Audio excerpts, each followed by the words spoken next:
මොකද වෙන්නේ කට්ටිය. ඉතින් ඔය කතා විතර කතා කරන්න කැමති හේවුත් නෙමෙයි. හැබැයි මේ NGL එකට මැසේජ් එකක් ඇවිල්ලා තිබ්බා බ්‍රේක් අප් එක ගැන කතා කරන්න කියලා. හරිද? මේ ප්‍රශ්නේ තියෙන්නේ මම දැන් බ්‍රේක් අප් වෙලා අන්තිම රිලේෂන්ෂිප් එක තිබිලා මේ වීඩියෝ එක කරන දවස් වෙද්දි මම හිතන්නේ අවුරුදු 5කටත් වැඩි. මම අන්තිමටම රිලේෂන්ෂිප් එකක ඉඳලා. ඉතින් කතා කරන්න කියලා මෙහෙම මුලින්ම ඉල්ලනවා මචං. මම යාළුවා හිටපු එක්කෙනාව දන්න අය ඉන්නවනේ මේ වීඩියෝ එක උඹලා බලන වේදනේ. මෙන්ෂන් කරන්නවත් එයාලව කවුද කියලා තේරෙන්න කමෙන්ට් කරන්නවත් එපා. මොකද ඒගොල්ලෝ මූව් ඕන් වෙලා ඉන්නේ. ඉතින් ඒකට ප්‍රයිවසි තියෙනවනේ බං මිනිස්සුන්ට. මාත් එක්ක යාළුවා හිටියා ඒක ඉවරුණා. ඉතින් ඊට පස්සේ මිනිස්සුන්ගේ ජීවිතේ ගත කරන්න එපා ගෑල්ලා මම හරිද? ඉතින් එහෙනම් ආදරෙන් ඉල්ලනවා මචං කමෙන්ට් කරන්න එපා. කවුද කින්ද මන්ද කියලා තේරෙන විදිහට සහ මෙන්ෂන් නම් කොහොමත් කරන්න එපා. හැබැයි ඒගොල්ලක්ව ඉතින් බ්‍රේක් අප් එක ගැන කතා කරන්න කියද්දි මහා දෙයක් කතා කරන්න කියලා දෙයක්වත් නැහැ. ඉතින් ලව් එකක් තිබ්බා. මම හිතන්නේ අවුරුද්දයි මාස 3ක් වගේ තිබ්බේ. බ්‍රේක් අප් උනේ මම තමයි ඇත්තටම සම්බන්ධය නැවැත්තුවේ. කියන පර්සනල් කතාව ගැනම ලොකුවට කියන්න යන්න කැමතිත් නැහැ මේක. කෙනෙක් අහපු හින්දා තමයි මේක මම කියනවා කියලා හිතුවේ මචං. මේක මට කියන්න ඕන උනේ සහ කතා කරන්න ඕනේ කෑල්ල දෙක තුනක් තියෙනවා වෙන්නේ ඒවා. බ්‍රේක් අප් එක ගැන නෙමෙයි හරි. ඉතින් බ්‍රේක් අප් එක ගැන කතා කරොත් මම තමයි ෆෙයර් එක නැවැත්තුවේ. මොකද මට ඒක අර කියන්නේ මම කරන කමිට්මන්ට් එකට හම්බෙන වැලියු එකේ ප්‍රශ්නයක් තමයි මට තිබ්බේ. මං එයාට මගේ උපරිමයෙන්ම දේවල් කරා. මං කියන්නේ එයා වැරදි කියලා. එයාට එයාගේ හේතු තිබ්බා. නැත්තම් මේක දැන් අර බලන සමහර උන් හිතනවනේ මචං දැන් මූ තමයි හරි කෙල්ල තමයි වැරදි වගේ එකක් තමයි කියන්නේ කියලා. එහෙම එකක් නැහැ. එයාට එයාගේ හේතු තිබ්බා මට මගේ හේතු තිබ්බා. ඉතින් මම සමහර දේවල් ඊටාම ටොලරේට් කරගෙන එයාට ආදරය කරා සම්බන්ධයක් තියාගෙන ගියා. ඉතින් ඒක තැනකදී මට තේරුණා මම ඉතා වැඩියෙන් දේවල් ටොලරේට් කරනවා ඉවසගෙන ඉන්නවා දරාගෙන ඉන්නවා එයා වෙනුවෙන් කියලා. ඒක ආදරය වෙනුවෙන් කළේ. ඒ හින්දා ඒ ගැන පසුතැවීමක් මට නැහැ කොවිලාකවත්. මං පුළුවන් උපරිමයෙන් මං ඉතින් ආදරය කරා. ඊට පස්සේ ඉතින් එක තැනකදී මට තේරුණා ඒක මම කරන දේට වැලියු එකක් එයාගෙන් හම්බෙන්නේ නැහැ. එයාට මාව 100%ක් විශ්වාස නැහැ. අපි කාවත් 100%ක් විශ්වාස කරන්න බෑ. ඇත්තටම ඒ වුණාට අර මේ දැන් කමිට්මන්ට් එකක් කරනවා පේද්දි තවදුරටත් සැක කරන එකේ තේරුමක් නැහැනේ මිනිස්සෙක්. ඉතින් ඒ தත්වෙට තමයි ඒක ආවේ අන්තිමට. ඒ හින්දා මම නැවැත්තුවා. මට ඕනුණා එතනින් නිදහස් වෙන්න. මං හිතුවා ඒක ඉතා ලේසි වෙයි මට. මොකද දැන් මමනේ සම්බන්ධය නවත්තන්නේ. ප්‍රශ්නේ තියෙන්නේ එහෙම නැවැත්තුවා කියලා ඉතාම ලේසි වුණේ නැහැ. ටිකක් දරුණු තත්ත්වයේ හිටියේ. මං හිතන්නේ මේක ගෙදර අයවත් දන්නවා කියලා අපි මම දන්නේ නැහැ දන්නවද කියලා. මම අපි කතා කරලා නැහැ. මං ගෙදර අයට මේක කියලාත් නැහැ. ඉතින් ඒකින්ද මේක සම්පූර්ණ විස්තරය දන්නේ මගේ ළඟම හිටපු යාළුවෝ ටික දෙනා තමයි. උන්ගෙන් ගිහානියා සමා සෑහෙන්න මේ මාත් එක්ක කතා කරේ සහ chat කර කර හිටියේ. මගේ හැම වෙලෙම ඌට ඒකට thank you කියලා කියන්නෙත් ඒකයි. මොකද යාළුවෝ කියන උන් ඉන්න ඕනේ ඒ වගේ ටයිම් එකකට මචං. හරි අමාරු මාස 6ක් විතර ගත කළා. මං හිතුවට හරි ලේසි දැන් මමනේ නවත්තන්නේ ෆෙයා එක ඉඳලා ලොකු අවුලක් වෙන එකක් නැහැ කියලා. ඒ නැවතුනාට පස්සේ තමයි ප්‍රශ්නේ පටන් ගත්තේ. මේක දැන් ෆෙයා එක තිබ්බෙක් කෙනා මේක තව දන්නෙත් නැහැ. මං කොහොමද ඊට පස්සේ හිටියේ කින්ද මං වැඩි විස්තර කියන්නේ නැහැ. මොකද ඒක නිකන් එන අනුකම්පා සීන් එකක් ඇවිල්ලා මට එන එකක් ගන්න උවමනාවක් නැහැ. සහ මට ඒක වැඩක් නැහැ. දැන් අවුරුදු 5කට කලින් වෙච්ච සීන් එකක් නෙමෙයි. ඉතින් මට කියන්න ඕන වෙච්ච අනිත් කාරණේ තමයි මේක මේ කතාවේදීම කියන්න ඕනේ. මම කලින් වීඩියෝ එකේ රිවිව් එකේ පොඩ්ඩක් කියන්න ඕනේ කියලා. අපි දැන් FA එකක් පටන් ගන්නවනේ කෙනකින් ආස්ක් අවුට් කරනවනේ. දැන් ආස්ක් අවුට් කරන පළවෙනි chance එකේදීම අපි දන්නේ නැහැනේ එයා ගැන. සහ එයා අපි ගැන දන්නෙත් නැහැ. අපි දැන් Facebook එකෙන් හරි කොහෙදී හරි ඉවෙන්ට් එකකදී හරි හම්බෙලා අර දකින්න පළවෙනි ෆස්ට් ඉම්ප්‍රෙෂන් එකට සහ එයා ඔය Facebook එකේ හරි Instagram එකේ හරි ෂෙයා කරන දේවල් දැකලා තමයි අපිට කෙනෙක් ගැන කැමැත්ත ඇති වෙන්නේ. මම දන්නේ මට පර්සනලි ඉතින් එහෙම තමයි දකින්නේ. මොකද දැන් අර ඩේලි හම්බෙන්නේ නැහනේ. ඔෆිස් එකකදී වගේ හම්බෙනවා නම් තමයි දන්නේ යා. කොහොම කෙනෙක්ද මොකද වෙන්නේ කියලා. ඉතින් ඒ අරෙන්ද අපි දන්නේ අර එහෙම සීන් එකක් විතරයි. ඉතින් මට කියන්න ඕනුනේ අපි එපේක පටන් ගද්දි මචං 100% නැතත් අඩුම ගානේ තමන්ට තමන්ගේ රහස් තියෙන්න පුළුවන් හැමෝම එක්කම ෂෙයා කරගන්න බැරි දේවල් තියෙන්න පුළුවන්. ඒ දේවල් නැතුව ඒ වුණත් ජීවිතේ අපි කරන්න කැමති දේවල් යන්න කැමති තැන් කන්න බොන්න කැමති දේවල් ඒ දේවල් මචං ඒ ආදරේ කරන්න සම්බන්ධයක් පටන් ගන්න හදනකොට ඒ මනුස්සයාට කියන්නේ කෙල්ලෙක් හෝ කොල්ලෙක් හෝ වේවා මචං. උඹලා කැමති දේවල් උඹලා ඒ යාළු වෙන්න උඹලගෙන් යාළු වෙන්න අහන එක්කෙනාට හෝ උඹලා යාළු වෙන්න අහන කෙනාට හෝ කියපන්. ඒව නොකිය ඉන්න එපා. දැන් මගේ සමහර යාළුවෝ ඉන්නවා උන් බොන්නේ හොරෙන්, සිගරට් බොන්නේ හොරෙන්, අරක්කු බොන්නේ හොරෙන්, වෙන වෙන දේවල් කරන්න හොරෙන්. හරිද මචං? ඒව බං උන් අර යාළු වෙද්දි කියලා නැහැ. මම මේව කරනවා කියලා. ඉතින් අර බොරු කියලා යාළු වෙලා ඒක හොරෙන් කරන්න. කොයි වෙලාවකදීද ඕක මාට්ටු වෙච්ච වෙලාවට හොරෙන් කරගෙන ගිහිල්ලා පස්සේ කාලෙක ප්‍රශ්නයක් වෙනවා. ආවා මට බොරු තමා කිව්වේ කියලා ඔක රණ්ඩුවකටපත් වෙනවා. එතනින් ආයෙත් බ්‍රේක්අප් වෙන්න ගන්න. ඊට පස්සේ සමහර කෙල්ලෝ ඉන්නවා මචං ඇවිදින්න යන්න කැමති, ට්‍රිප් යන්න කැමති, ඒ හැමදේම කරන්න කැමති. ඒ වුණාට ඒක යාළු වෙන එකාට කියන්නේ නැහැ.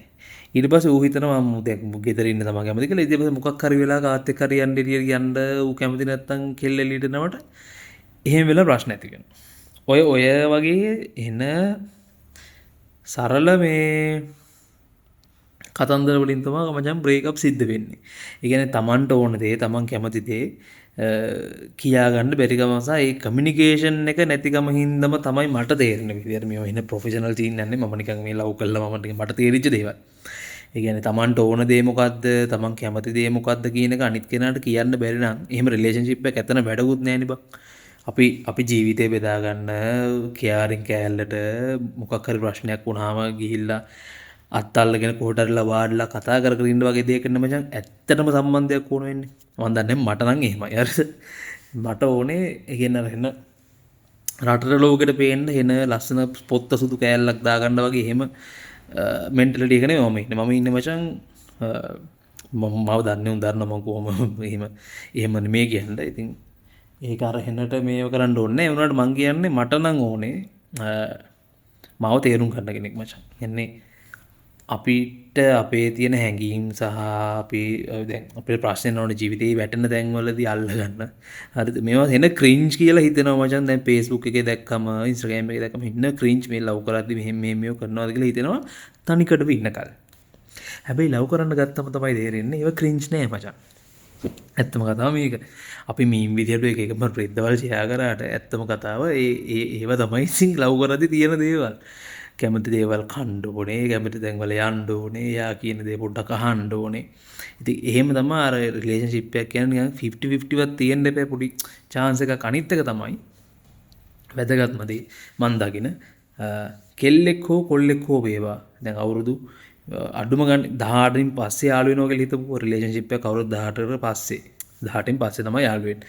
ඒ අවුරුදු 18ක ජීවිතේ එහෙම නැත්නම් අවුරුදු 25ක ජීවිතේ 26ක ජීවිතේ ඒ මිනිස්සු ජීවත් වෙච්ච විදිහක් තියෙනවනේ. දැන් මම අවුරුදු 27යි දැන්. ඒ 27 දී මම කෙනෙක් එක්ක යාළු වෙනවා නම් මම ඒ ජීවත් වෙච්ච විදිහ සම්පූර්ණයෙන් 100%ක් මට වෙනස් කරන්න බෑනේ. එතකොට එයා ඒක තේරුම් ගන්න ඕනේ. ඒ වගේම තමයි මමත් තේරුම් ගන්න ඕනේ එයාටත් ඒක වෙනස් කරන්න බෑ සම්පූර්ණයෙන්. එතකොට එක තැනකට අපි එන්න ඕනේ. අර දෙන්න එක්කෙනෙක් වෙනවා කියන කතාව තියෙන්නේ. අන්න ඒක උතුම්ද තමයි එන්නේ. එතකොට දෙන්නට දෙන්න තේරුම් ගන්න ඕනේ තමන් මෙයාගේ දේවල් වලට කොච්චර කැමතිද. මං එයා කරන්න කැමති දේවල් වලට මං කැමතිද, මං කරන්න කැමති දේවල් එයා කැමතිද. ඕක තමයි බේසිකලි මචං මං දකින්න විදිහට රිලේෂන්ෂිප් එක ඕන වෙන්නේ. ඉතින් ඔය දේ නැති වුණාම තමයි ගොඩාක් වෙලාවට බ්‍රේක් අප් වෙන්නේ. කියන්නේ අපිට හිතේ තියෙන දේ කියා ගන්න බැරි තැන් එනවනේ. කියන්නේ ගොඩක් වෙලාවට මට සමහර රිලේෂන්ෂිප් වලදී වෙලා තියෙන දේ තමයි මම ඕපන් වෙන්න ගියාම මාව එන වීක් තැනකට වැටෙනවා එයාගේ ළඟ. එයා හිතනවා ආරි මූ වීක්. එහෙම වෙන්න බෑ මචං. රිලේෂන්ෂිප් එකක් තින්නේ ඒ අමාරුම තැනදී වීක්ම තැනදී අල්ලගන්න තමයි මචං රිලේෂන්ෂිප් එක මට තේරෙන විදිහට තියෙනවා. මම දන්නේ මේක වැරදිද කියලා. ඉතින් මේ හරි දෙයක් තියෙනවනේ ඒක වැරදි නම් කමෙන්ට් කරගෙන යන්න. ඉතින් ඇත්තටම බ්‍රේක් අප් එක ගැන කතා කරන්න මට මහ ලොකුවට මේ දෙයක් නෑ කියන්නත් බෑ. උනට මම ඒක කතා කරන්න කැමති නෑ. මොකද ඒක මේ ඒ යාළුවා හිටපු එක්කෙනාට හොඳ නෑ. මොකද මේ එයාටත් එයාගේ හේතු තිබ්බා එහෙම වෙන්න. මම ඒක දන්නවා. ඉතින් ඒකයි කියලා එයා සාධාරණීකරණය කරන්න හදනවත් නෙමෙයි මං. ඉතින් අරක තමයි මට කියන්න ඕනේ මචං. රිලේෂන්ෂිප් එකක් තියෙනවා නම් ඇත්ත කියලා පටන් ගන්න බොරු නම් කියන්න එපා මචං. ඒ කියන්නේ කොහෙදි හරි ඕක ප්‍රශ්නයක් වෙනවාමයි. මං අද කිව්ව කියලා මතක තියාගන්න. දැන් උඹලා එන්න බොරු කියලා යාළුවෝ මං බොන්නේ නැහැ. මං සිගරට් බොන්නේ නැහැ. අරක්කු බොන්නේ නැහැ. බියර් බොන්නේ නැහැ. මුකුත් නැහැ. යාළුවොත් එක්ක යන්නේ නැහැ. රටවට යන්නේ. ඔය හැමදේම කියනවා මචං අර කෙල්ලව හරි කොල්ලව හරි යාළු කරගන්න. සමහර කෙල්ලෝ ඉන්නවා බොන්න කැමති. ඒක කියන්නේ අරුත් එක්ක යාළු වෙන්න ඕන කමට. ඌ වැරදියට හිතයි කියලා. සමහර වෙන වෙන ඩිසයර්ස් තියෙන ඒවා කියන්න කැමති නැහැ. ඌ අවුල් එක. ඉතින් මචං අවුල් යනවා නම් ඒ කෙනා නෙමෙයි ඔයාට හරියන කෙනා. ඕක තමයි සරලව සීන් එක. ඒ කියන්නේ මිනිස්සු හංගගෙන බොරු කියාගෙන රවට්ටගෙන මචං ජීවිත කාලයක් ගත කරන්න බෑ. ඔයාගේ 100%ක් හරි 90%ක් අඩුම 90%ක් 85%ක්වත් මචං ඔයාගේ ඇත්ත කතාව ඔයා කැමති දේවල් ඔයා කරන්න කැමති දේවල් යන්න කැමති දැන් එයාට කියන්න ඕනේ. එහෙම නැත්තම් වෙන්නේ එක්කෝ බ්‍රේක්අප් වෙනවා. සමහර අය එහෙම නැත්තම් බ්‍රේක්අප් වෙන්නත් බැරි කමට ගෙවල් වලටත් කියලා ඔක්කොම වෙලා ලව් කරගෙන කතාද බඳලා මචං ඊට පස්සේ විඳවනවා. ඒ කියන්නේ දෙන්නට කැමති දේවල් තියෙන දෙකක්. ඊට පස්සේ වෙන වෙන අර දැන් Facebook එක කියන්නේ මේ අර හිස්තැන් තිබ්බම වෙන වෙන රින් කරනවා කියලා. ඔන්න ඔතන එන්නේ ඔය ප්‍රශ්න හින්දා මචං. ඒ කියන්නේ Tamanට කැමති දේ Tamanගේ ලව් ලයිෆ් එක ඇතුලේ කරගන්න බැරි වුණාම රිලේෂන්ෂිප් එක ඇතුලේ කරගන්න බැරි වුණාම ඒ දේවල් වලට වෙන කෙනෙක්ව හොයාගෙන යනවාමයි. මේක දැන් හිත කිව්වාම එයා එහෙම නෑ. එයා මට ආදරේ. මචං කාටද බොරු කරන්නේ? එහෙම නෑ. ඒ කියන්නේ අර හිස්තැන් තිබ්බ ගමන් ඒකොල්ලෝ වෙන වෙන තැන් වලට යනවා. ඒක තමයි ඇත්ත කතාව. ඒක තමයි ජීවිතේ හැටි. හැම වෙලෙම Tamanට නැති දේ තමයි හොයාගෙන යන්නේ. ඉතින් ඒ නැති දේවල් අවම වෙන තරමට මට තේරෙන විදියට රිලේෂන්ෂිප් එකක් ඊටාම සාර්ථකයි කියලා තමයි මට හිතෙන්නේ. ඉතින් ආ බ්‍රේක්අප් එක කියන එක ඊටාම අමාරුයි. මට මන් දන්නේ නැහැ. ඒ කියන්නේ සමහර බ්‍රේක්අප් ඉතින් ඊටාම සරලව ගෙවිච්ච ඒවා තිබ්බ. හැබැයි මගේ ජීවිතේ තිබ්බ හැම බ්‍රේක්අප් එකම පොඩ්ඩක් අමාරු තත්ත්වයක තමයි තිබ්බේ. මොකද කරනකොට ඉතින් අර එන ගුණා වෙලා ලව් කරනවනේ මචං මං.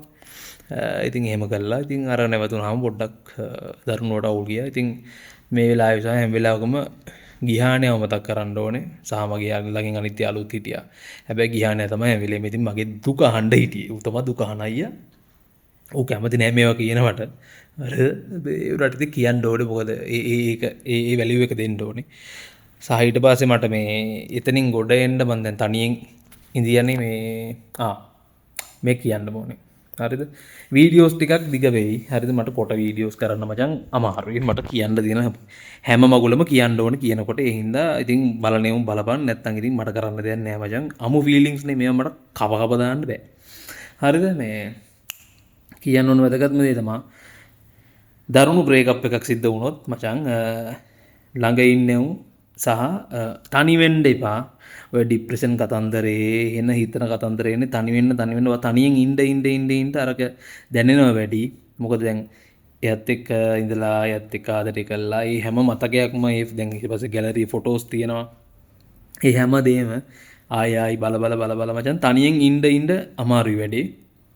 යාළුවෝ හරි එමන් නැත්තම් ජොබ් එක හරි මොකක් හරි වෙන දෙයකට පොතක් හරි මොකක් හරි කියවල මචං මයින්ඩ් එක වෙන තැනකට යවා ගන්න බ්‍රේක්අප් එකෙන් බේරෙන්න ඕන නම් ඔය මට තේරෙන විදිහට ડિප්‍රෙෂන් කතන්දරේ එන්නේ Taman තනියෙන් හිතලා එක තැනකදී තමයි ඔය සමහර ජීවිතේ නැති කර ගන්නවා ආදරේ හින්දා. ඒ වගේ ගොන් වැඩ නම් කරන්න එපා. ආදරෙන් කියන්නේ ආදරේ හින්දා මැරෙන්න එපා මචං. ආදරේ ඔය බ්‍රේක්අප් වුණාම අමාරුයි තමයි. හරිද? ඒක මාත් දන්නවා. ඒ වුණාට මේ බ්‍රෝ මැරෙන්න යන්න එපා. මොකද ජීවිතේ මචං වැරදි තීරණ ගන්න වෙනුනේ හරි තීරණේ. කියන්නේ හරි කෙනා එන්න මචං වැරදි කෙනාව ආශ්‍රය කරන්න බෑ. එහෙමනේ අපි දැනගන්නේ. ඒකින්ද මේ එහෙමයි කියලා අර හැම මොගලම කරන්න යන්න එපා යාළුවෙනෙකුට. වැරදි දේවල් කරලා බලන්න ඕනේ හරි කෙනා හොයාගන්න කියලා. එහෙම නෙමෙයි මම කියන්නේ. අපිට එක තැනකදී ඉතින් වැරදි අය හම්බෙනවා. කියන්නේ ජීවිතේ වැරදි අය හම්බෙලා තමයි එක තැනකදී හරිම කෙනා හම්බෙන්නේ. ඉතින් ඕක නැත්ත කතාව. සමහරුන්ට මචං ෆස්ට් ලව් එකම ඉතින් හරියනවා වැඩි.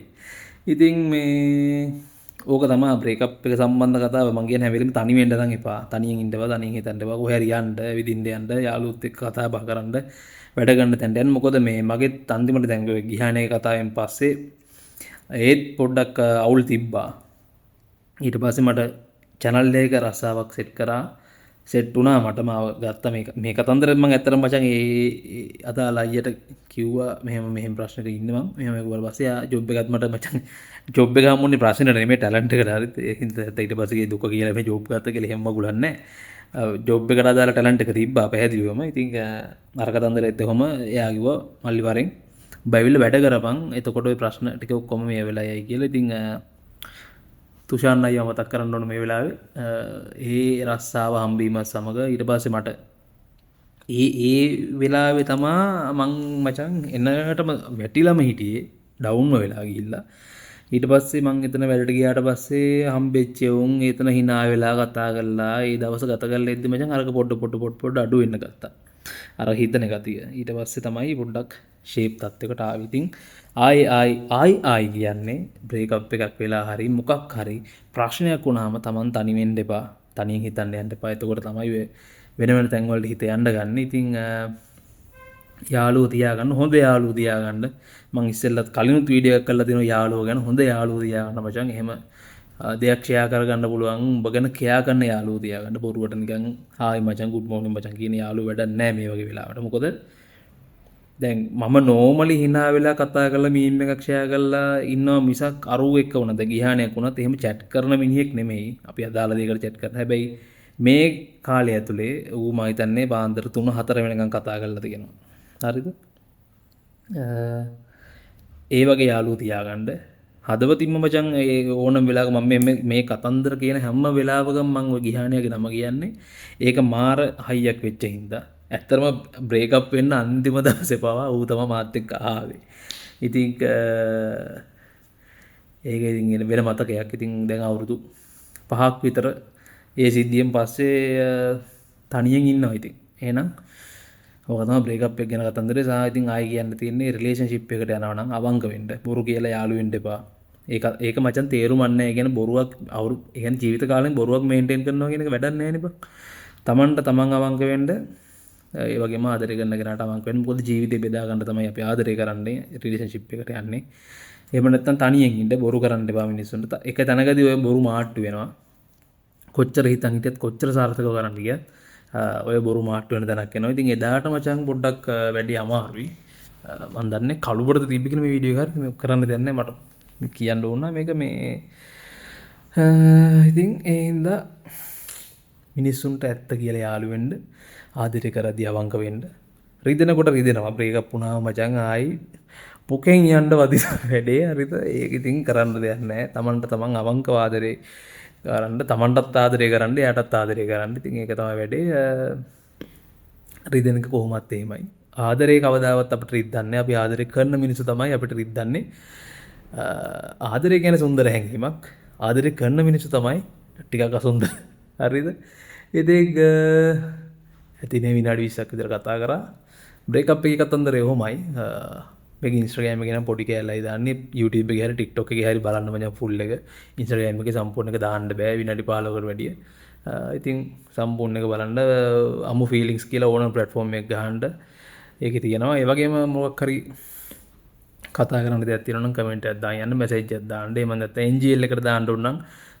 anonymously දාන්න පුළුවන් NGL එකෙත් අමු ෆීලිංගස් කියලාමයි තියෙන්නේ NGL link එක ඒකෙත් අර ngl.lk ngl.lk/samu feelings කියලා ගහම මේක තියෙනවා නැත්නම් මම link එක දාලා තියෙනවා කමෙන්ට් කරන්න මැසේජ් කරන්න ඒ වගේම subscribe කරන්න අමතක කරන්න එපා ඕක තමයි බ්‍රේකප් එක සහ රිලේෂන්ෂිප් එක පටන් ගන්න තියෙන කතාව වෙඩින් ගැන කතාවක් මට වෙනම කරන්න ඕනේ මම ඒකත් කරනවා ඊළඟ වීඩියෝ එකේදී එහෙනම් ඒ වීඩියෝ එකෙන් හම්බෙමු බ්‍රේකප් ගැන වාගේ අදහසත් කමෙන්ට් කරගෙන යන්න එහෙනම් ජය වේවා